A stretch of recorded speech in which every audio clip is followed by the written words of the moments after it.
नमस्कार दोस्तों, आपका स्वागत है स्टोरी जंक्शन यूट्यूब चैनल पर। यह कहानी बहुत पुरानी है। जब एक नगर में माधव नाम का एक धनी सेठ अपनी पत्नी के साथ सुखपूर्वक जीवन व्यतीत करता था। उसके पास अपार संपत्ति थी, व्यापार दूर दूर तक फैला हुआ था और धन की कोई कमी नहीं थी। लोग उसके व्यवहार और दान पुण्य की मिसाल दिया करते थे। मगर कहते हैं ना, वक्त किसी का सगा नहीं होता, कब किसका भाग्य बदल जाए कोई नहीं जानता। जो कभी दूसरों की मदद करता था, अब खुद मदद का मोहताज हो गया। समय ने करवट ली और एक दिन सेठ माधव को व्यापार में भारी घाटा हो गया। उसका सारा धन धीरे धीरे खत्म हो गया और वह कर्ज में डूब गया। जो लोग कभी उसके दरवाजे पर सिर झुकाकर आया करते थे, वहीं अब रास्ता बदलने लगे। रिश्तेदारों ने भी किनारा कर लिया, मित्रों ने उसका हाल पूछना तक छोड़ दिया। अब स्थिति यह हो गई कि 2 वक्त की रोटी जुटाना भी मुश्किल हो गया। ऊपर से कर्ज वसूलने वाले रोज उसके दरवाजे पर धमक जाते। सेठ की हालत दिन ब दिन खराब होती जा रही थी। एक रात बहुत परेशान होकर सेठ माधव ने अपनी पत्नी से कहा, भाग्यवान, ये उधार देने वाले अब जीना हराम कर चुके हैं। मैं समझ नहीं पा रहा हूं कि क्या करूं, कहां से पैसा लाऊं और कैसे इनका कर्ज चुकाऊं। अब तो हमारे पास अपना पेट भरने तक के पैसे नहीं बचे। थोड़ी देर चुप रहकर उसने कहा, मैं सोच रहा हूं कि कुछ दिन तुम्हारे मायके चलते हैं। शायद तुम्हारे पिता और भाई हमारी मदद कर दें। अगर कुछ सहायता मिल गई तो हम छोटा मोटा कोई नया काम शुरू कर लेंगे। आखिर ऐसे वक्त में तो अपने ही काम आते हैं। पत्नी ने सहमति में सिर हिलाते हुए कहा, आप सही कह रहे हैं, मेरे पिता और भाई जरूर कुछ मदद करेंगे। फिर दोनों रात के अंधेरे में ससुराल की ओर निकल पड़े, जो नगर से करीब 10 कोस की दूरी पर था। सेठ माधव स्वाभिमानी व्यक्ति था। जैसे ही वे गांव के नजदीक पहुंचे, वह एक कुएं के पास रुक गया और बोला, भाग्यवान, मेरा मन बहुत विचलित हो रहा है। कभी जो लोग मुझसे मदद मांगते थे, अब मैं उन्हीं से सहायता मांगने जा रहा हूं। सोचता हूं अगर उन्होंने मेरी मदद से इनकार कर दिया तो मेरा आत्मसम्मान चूर चूर हो जाएगा। थोड़ी देर सोचने के बाद वह बोला, दुनिया का यही दस्तूर है। लोग उसी के आगे झुकते हैं जो पहले से ही भरा पूरा हो। भूखे और बेसहारा को कोई नहीं पूछता। आखिर में उसने अपनी पत्नी से कहा, तुम ऐसा करो, पहले अकेले अपने मायके जाओ। अगर वहां तुम्हारा अच्छे से स्वागत सत्कार हुआ और तुम्हारे पिता व भाई प्रसन्न हुए तो वापस आकर मुझे बुला लेना। लेकिन अगर उन्होंने तुम्हें देखकर उत्साह नहीं दिखाया और आदर सम्मान नहीं दिया तो चुपचाप लौट आना। मैं यहीं तुम्हारा इंतजार करूंगा। सेठ ने कुएं के किनारे अपनी पत्नी को समझा बुझाकर मायके भेज दिया और खुद उसी जगह बैठकर उसकी वापसी का इंतजार करने लगा। सेठानी अपने पति को छोड़कर मायके पहुंची, लेकिन वहां जो हुआ वह उसकी उम्मीदों के बिल्कुल उलट था। जब वह अपने पिता के घर पहुंची तो उसके भाइयों और भाभियों ने उसे देखा, लेकिन उनके मन में तुरंत शक पैदा हुआ। इसका पति तो अब कंगाल हो चुका है। रोज कर्जदार इनके घर पहुंचते हैं, जरूर यह कुछ मांगने आई होगी। इसी सोच के साथ उन्होंने उससे दूरी बना ली। सेठानी दरवाजे पर खड़ी खड़ी अपने घर की तरफ उम्मीद से देखती रही, पर किसी ने न स्वागत किया, न हाल पूछा और न ही बैठने को कहा। काफी देर इंतजार के बाद जब कहीं से कोई आदर सत्कार नहीं मिला तो वह चुपचाप लौट गई, वहीं जहां उसका पति बेसब्री से उसका इंतजार कर रहा था। वापस जाकर उसने रोते हुए सेठ को सब बताया। भैया और भाभियां मुझे देखकर भी अनदेखा कर गए। न कोई खुश हुआ, न किसी ने बैठने के लिए कहा। लगता है अब उस घर में हमारे लिए कोई जगह नहीं बची है। अच्छा यही होगा कि हम दोनों लौट चलें। जो किस्मत में लिखा होगा वो होकर रहेगा। इस निर्णय के साथ वे दोनों वापस अपने टूटे हुए घर लौट आए। जैसे ही वे घर पहुंचे, अचानक सेठानी को पेट में तेज दर्द होने लगा। वह गर्भवती थी। सेठ तुरंत दौड़कर दाई को बुला लाया और उसी रात उनके घर एक पुत्र का जन्म हुआ। सेठ ने उदासी भरे स्वर में कहा, अगर यही बालक कुछ महीने पहले पैदा हुआ होता तो मैं पूरे नगर में भोज करवाता। ढोल नगाड़े बजते, मिठाइयां बंटती, लेकिन अब तो हालत यह है कि गुड़ की एक ढेली खरीदने के भी पैसे नहीं हैं। फिर भी बच्चे का जन्म उनके जीवन में एक नई उम्मीद की तरह था। उन्होंने उसका नाम रखा अजय। अजय के आने के साथ ही जैसे उनकी किस्मत ने करवट ली। सेठ के एक पुराने मित्र ने कुछ पैसे उधार दिए और सेठ ने एक छोटा सा कारोबार शुरू किया। धीरे धीरे व्यापार बढ़ता गया और कुछ ही महीनों में सेठ फिर से मालामाल हो गया। अब सेठ और सेठानी अजय को अपने लिए सौभाग्य का प्रतीक मानने लगे। उन्हें विश्वास था कि अजय के जन्म के साथ ही उनके बुरे दिन खत्म हो गए। वे दोनों बेटे को बहुत दुलार से पालने लगे। समय बीतता गया। अजय जब 1 साल का हुआ तब तक उसने बोलना शुरू नहीं किया था। यह देख सेठ और उसकी पत्नी को चिंता होने लगी। वे सोचने लगे कि कहीं बच्चे में कोई कमी तो नहीं। साल दर साल बीतते गए। अजय अब 7-8 साल का हो चुका था, लेकिन अभी भी बहुत कम बोलता था, और जब कुछ बोलता भी था तो उसकी बातें किसी को समझ में नहीं आती थीं। पड़ोसी तो यहां तक कहने लगे कि बच्चा या तो मंदबुद्धि है या पागल। सेठ ने हर संभव इलाज करवाया, वैद्यों से, हकीमों से, पर कोई असर नहीं हुआ। अजय की यही हालत रही। सेठ अब बेटे की इस हालत को लेकर बहुत दुखी रहने लगा। समय बीतता गया और अजय अब 16 वर्ष का किशोर बन चुका था, लेकिन उसकी बुद्धि अब भी किसी छोटे बच्चे जैसी ही थी। उसकी मासूमियत और नादानियों से सेठ का धैर्य जवाब देने लगा। एक दिन क्रोध में आकर सेठ ने उसकी बुरी तरह पिटाई कर दी। इस अपमान और मार से आहत होकर वह नासमझ भोला अजय, जिसे दुनिया मंद बुद्धि समझती थी, अपने घर से चुपचाप भाग गया। सेठ और सेठानी ने अपने बेटे अजय को बहुत ढूंढा। गांव नगर के कोने कोने में खोजबीन की, लेकिन वह कभी लौट कर नहीं आया। अब सेठ को अपने गुस्से और किए पर गहरा पछतावा होने लगा, लेकिन अब हाथ मलने के सिवा कुछ किया भी नहीं जा सकता था। उधर नासमझ और मासूम अजय, जो उस वक्त 16 साल का एक किशोर था, घर छोड़कर यूं ही भटकता रहा। कभी किसी गांव, कभी किसी नगर, राह चलतों से कुछ मांगकर पेट भर लेता, तो कभी कोई दयालु उसे पुराने कपड़े दे देता। उसके कपड़े मैले, बाल बिखरे हुए, आंखों में अनजानी बेचैनी और चाल में एक अजीब सी बेहोशी सी थी। अब उसकी हालत किसी पागल की तरह हो चुकी थी। समय बीतता गया और इस भटकते फिरते जीवन में अजय अब 20 वर्ष का नौजवान बन गया, लेकिन उसकी समझ अब भी मासूम बच्चों जैसी ही थी। अंततः उसका रास्ता जामनगर तक पहुंचा, जहां पर राजा जामसेन का शासन था। राजा जामसेन एक बहुत ही नेकदिल और समझदार राजा थे, लेकिन उनका दुर्भाग्य यह था कि उनकी कोई संतान नहीं थी। उनका दरबार चाटुकार दरबारियों से भरा हुआ था। वे ये भली भांति समझते थे कि इन दरबारियों की बातों में ना सच्चाई है, ना दूरदर्शिता। इसीलिए राजा अक्सर किसी बुद्धिमान और ईमानदार व्यक्ति की तलाश में रहता था, जो राज्य को सही दिशा दे सके। इन्हीं विचारों में डूबा एक दिन राजा ने अपने कुछ दरबारियों के साथ जंगल की सैर पर जाने का निश्चय किया, ताकि प्रकृति की गोद में जाकर उसे कुछ मानसिक शांति मिल सके। जंगल में कुछ देर शिकार खेला, कुछ समय टहलते रहे। तभी लौटते वक्त राजा की नजर एक विचित्र दृश्य पर पड़ी। एक बड़ा सा वृक्ष था, जिसके नीचे एक अजीब सा युवक बैठा था। उसके कपड़े फटे पुराने, बाल उलझे हुए और आंखें शून्य में खोई हुई। वो अपने आप से बातें कर रहा था। उसका चेहरा पहली नजर में पागल जैसा ही लगता था, लेकिन वो युवक और कोई नहीं बल्कि वही भटका हुआ अजय था। राजा की जिज्ञासा जाग उठी। उसने अपने सिपाहियों को रोकने का आदेश दिया और खुद उस युवक के पास पहुंचा। पास जाकर राजा ने उससे पूछा, ऐ नौजवान, तुम अपने आप से बातें क्यों कर रहे हो? क्या तुम पागल हो? युवक ने एक मंद मुस्कान के साथ राजा की आंखों में देखा और शांत स्वर में जवाब दिया, पागल तो तुम हो और तुम्हारा सारा दरबार। मैं तो बस यही सोच रहा हूं कि इस वीरान जंगल को साफ करके यहां एक भव्य महल बनाना चाहिए और उसका राजा मुझे बनना चाहिए। राजा अचंभित रह गया। उसे लगा कि इस युवक की बातों में एक अलग ही गहराई है, जो किसी सामान्य पागल की हो ही नहीं सकती। दरबारी यह सुनकर सन्न रह गए, कुछ सोच में पड़ गए, कुछ का चेहरा उतर गया।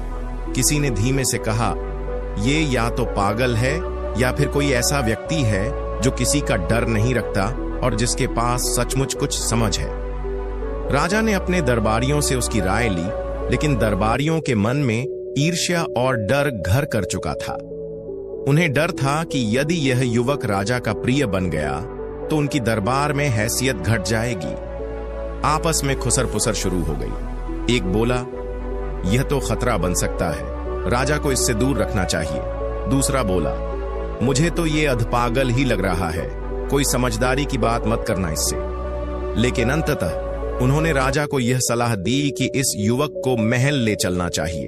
अगर वह पागल निकला तो छोड़ देंगे, और अगर बहादुर और होशियार निकला तो यह राज्य के लिए फायदेमंद साबित हो सकता है। राजा ने अपने दरबारियों की सलाह मानते हुए नरमी और थोड़ी सख्ती से उस नौजवान को अपने साथ महल चलने के लिए मना लिया। उसे घोड़े पर बैठाया गया और काफिला महल की ओर चल पड़ा। लेकिन कुछ ही दूरी तय करने के बाद उस नौजवान ने अचानक अपने घोड़े की लगाम मोड़ी और किसी और दिशा में दौड़ पड़ा।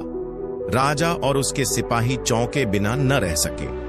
उन्होंने तुरंत अपने घोड़े दौड़ाए और कुछ ही देर की मशक्कत के बाद उस नौजवान को फिर से पकड़ लिया गया। अब सभी फिर से महल की ओर रवाना हुए। जैसे ही वे महल के करीब पहुंचे, उन्होंने देखा कि राजमहल के बाहर लोगों की भीड़ लगी हुई है।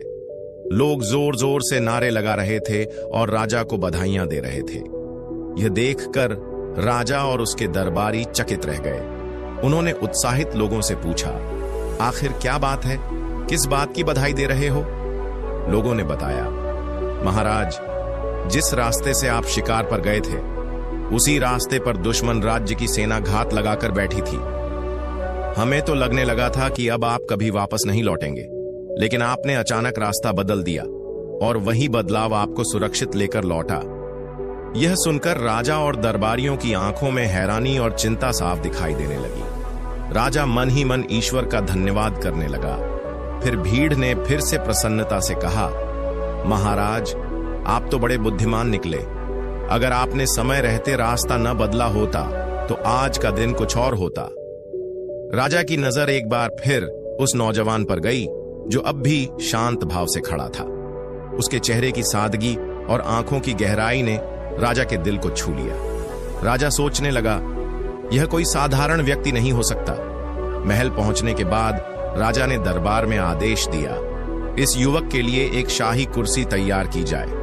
आज से यह मेरे साथ दरबार में बैठेगा। यह सुनते ही दरबारी घबरा गए, क्योंकि वे पहले ही उस पागल जैसे दिखने वाले व्यक्ति से असहज थे। उन्होंने तुरंत कहा, महाराज, यह तो पागल है, कहीं ऐसा न हो कि यह आपको हानि पहुंचा दे। आपके साथ तो हम जैसे अनुभवी लोगों को होना चाहिए। लेकिन राजा ने उनकी बातों को नजरअंदाज करते हुए कहा, नहीं, यह व्यक्ति तुम सब में सबसे ज्यादा बुद्धिमान है। इसने बिना एक शब्द बोले हमें दुश्मन से बचा लिया। यही होती है सच्ची अक्लमंदी। राजा की बातें सुनकर वो नौजवान मुस्कुराया और बड़े आत्मविश्वास के साथ राजा के सिंहासन के पास रखी शाही कुर्सी पर जा बैठा। लेकिन यह दृश्य दरबार में मौजूद पुराने दरबारियों को भीतर तक खल गया। पीढ़ियों से जो लोग शाही कुर्सियों पर बैठे थे, उनके लिए यह अपमान जैसा था कि कोई अनजान व्यक्ति, और वो भी एक पागल, उनके बराबर आकर बैठ जाए। उनके मन में जलन घर कर गई और वे उस अजनबी के खिलाफ षड्यंत्र रचने लगे। एक सुबह कुछ दरबारी उस नौजवान के पास चुपके से पहुंचे। वे बड़े आदर भाव से उसके सामने झुके और बोले, बड़े भाई, हम आपके दीर्घायु होने की कामना करते हैं। हम आपसे एक जरूरी बात करना चाहते हैं। वे मीठी बातें करते हुए बोले, आप हमारे राज्य के नियमों और दरबार की परंपराओं से परिचित नहीं हैं। हम बस यही चाहते हैं कि आप किसी गलती में न पड़ें जिससे आपको सजा भुगतनी पड़े। यह सुनकर वो नौजवान चौंक गया और मासूमियत से पूछने लगा, सजा?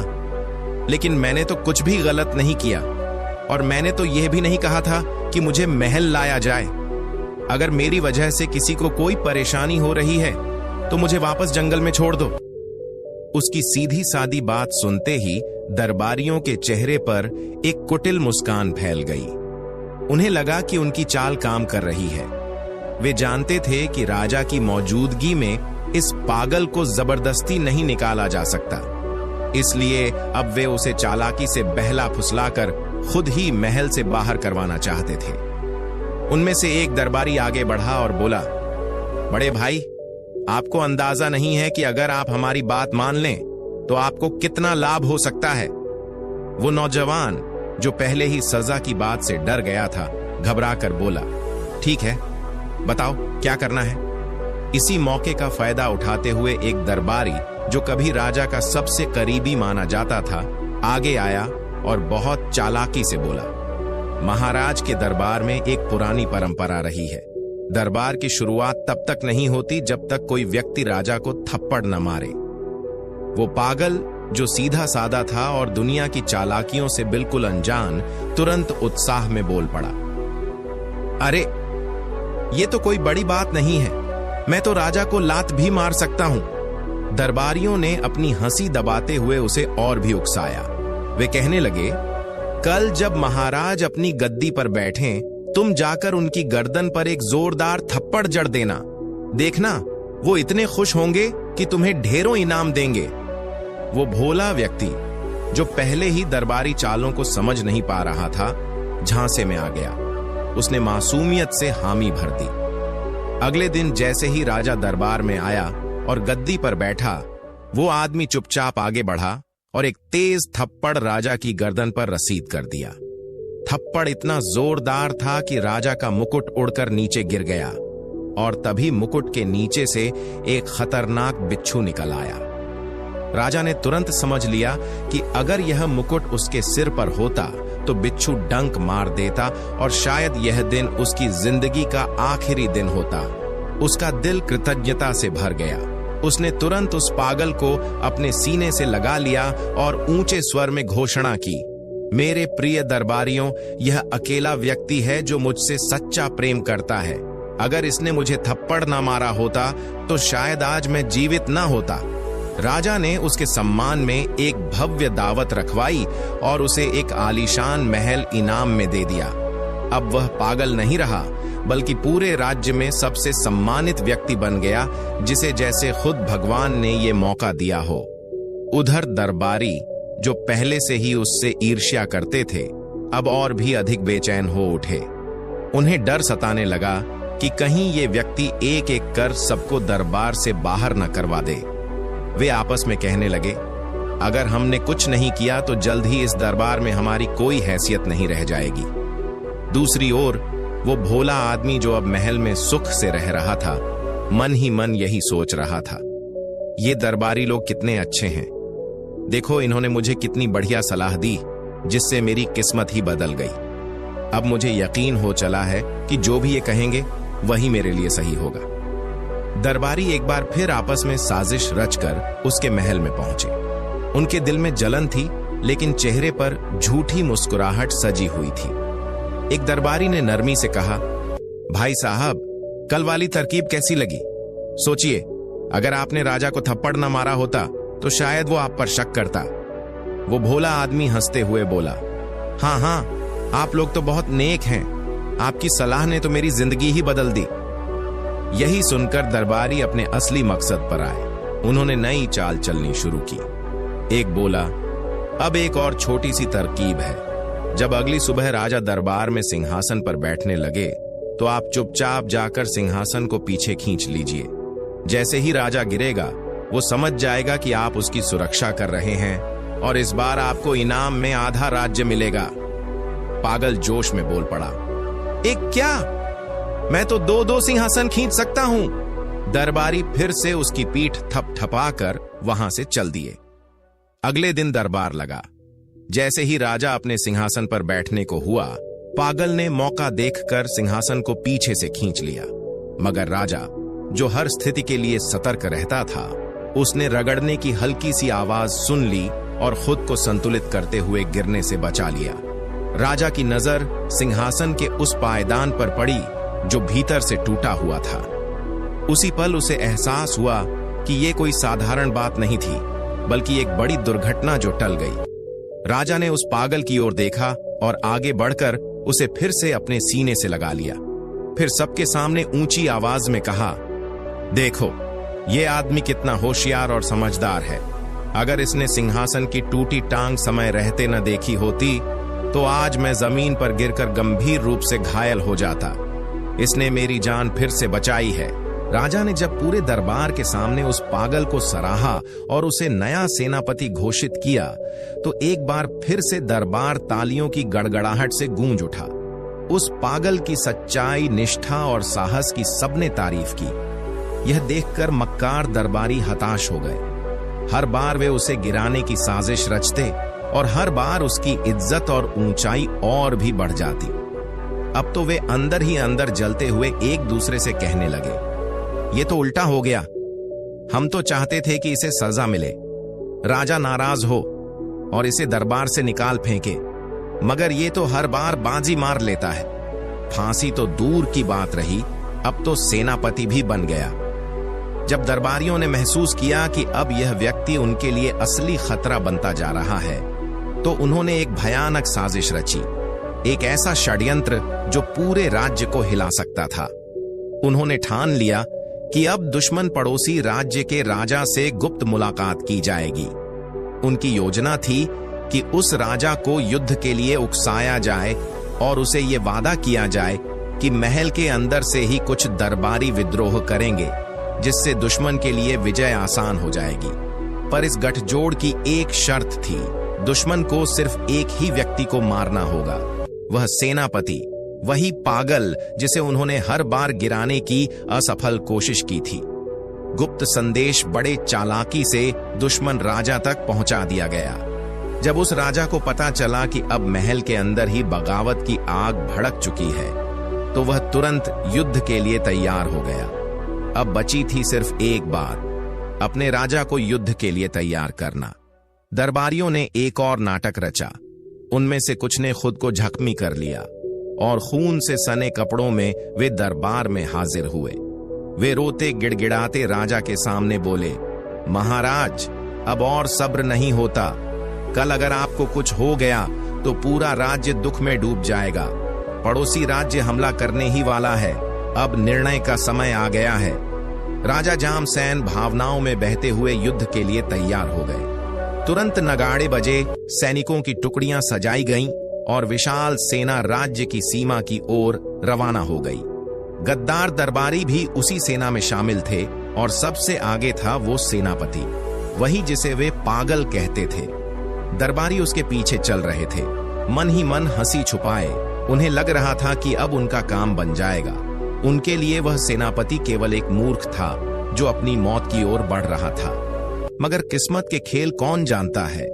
जैसे ही सेनाएं आमने सामने हुईं और युद्ध भूमि के रूप में एक घना जंगल चुना गया, सेनापति ने ऊंची आवाज में आदेश दिया, सभी रुक जाओ।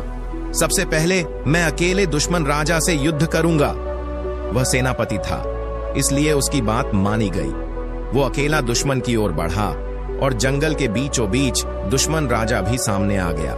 दोनों एक दूसरे के आमने सामने खड़े थे कि तभी झाड़ियों से एक भयानक शेर निकलकर दुश्मन राजा पर टूट पड़ा। वो सेनापति जो तलवारबाजी में माहिर था और जिसके दिल में किसी से कोई निजी दुश्मनी नहीं थी, फौरन लपका। उसने अपनी तलवार खींची और एक ही वार में शेर के पेट में उतार दी। उसका उद्देश्य युद्ध करना नहीं था, बल्कि इंसानियत की रक्षा करना था। वह किसी की जान अपनी आंखों के सामने जाते नहीं देख सकता था। शेर को मार गिराकर उसने तलवार एक ओर रख दी और लहूलुहान दुश्मन राजा को उठाकर सहारा दिया। दुश्मन राजा घायल तो था, लेकिन अब भी जीवित था। जब उसे होश आया और उसने अपनी पूरी सेना को सामने खड़ा देखा तो उसने हाथ उठाकर युद्ध रोकने का आदेश दे दिया। वह बोला, अब कोई युद्ध नहीं होगा। मैं इस सेनापति को क्षमा करता हूं। इसने मेरी जान बचाई है। ये केवल इंसान नहीं बल्कि देवता है। ये न सिर्फ बहादुर है बल्कि अत्यंत बुद्धिमान भी है। मैं इस व्यर्थ युद्ध को यहीं समाप्त करता हूं। हाँ, उसने आगे कहा, वो दरबारी जो अपने राजा को छोड़कर मेरे साथ मिल गए थे, वे गद्दार हैं। उन्हें तुरंत बंदी बनाकर कारागार में डाल दिया जाए।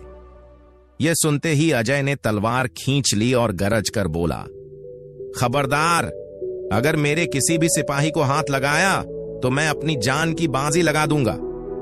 उसकी निडरता और वफादारी देखकर दुश्मन राजा स्तब्ध रह गया। उसने मन ही मन कहा, यह कैसा आश्चर्यजनक इंसान है, दुश्मनों की जान बचाता है और खुद को भुला देता है।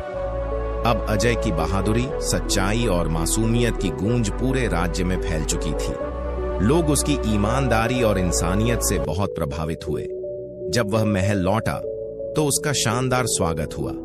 हर कोने से तालियों और जयकारों की आवाज उठी।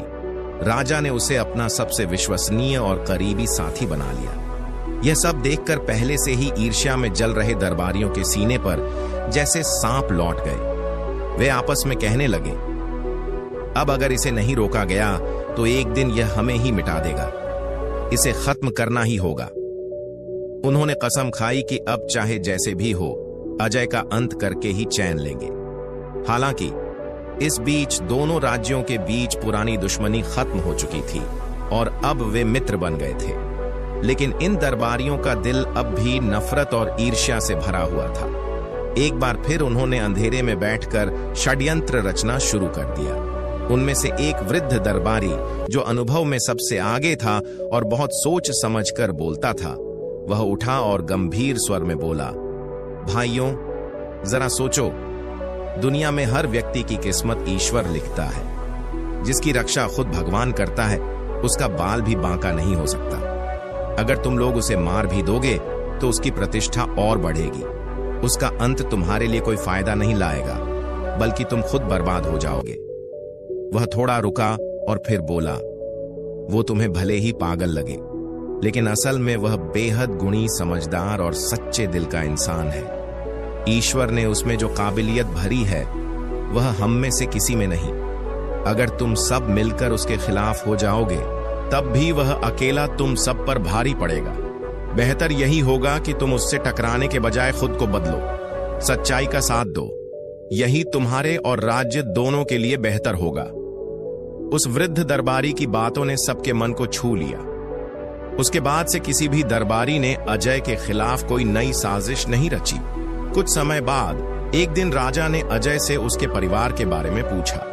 अजय ने नम्रता से कहा, महाराज, मेरा नाम अजय है और मेरे पिता एक साधारण व्यापारी हैं। राजा ने तुरंत एक संदेश वाहक को भेजकर अजय के माता पिता को राजमहल बुलवाया। जब वे आए तो राजा ने उनका आदर सत्कार किया। राजा अजय से इतना प्रभावित हो चुका था कि उसने उसे अपना उत्तराधिकारी घोषित कर दिया। और इस तरह वह पागल अजय, जो कभी लोगों की हंसी का पात्र था, अब अपने माता पिता के साथ महल में सुख और सम्मान के साथ जीवन बिताने लगा। उसके पिता की आंखों में गर्व के आंसू थे, क्योंकि जिसे वे कभी मंदबुद्धि और नासमझ समझते थे, वही अब पूरे राज्य का सबसे बुद्धिमान, निष्ठावान और नेक दिल इंसान बन चुका था। तो दोस्तों, अगर आपको आज की कहानी अच्छी लगी तो चैनल को सब्सक्राइब करके हमें सपोर्ट कर दीजिए। फिर मिलते हैं एक नई कहानी के साथ।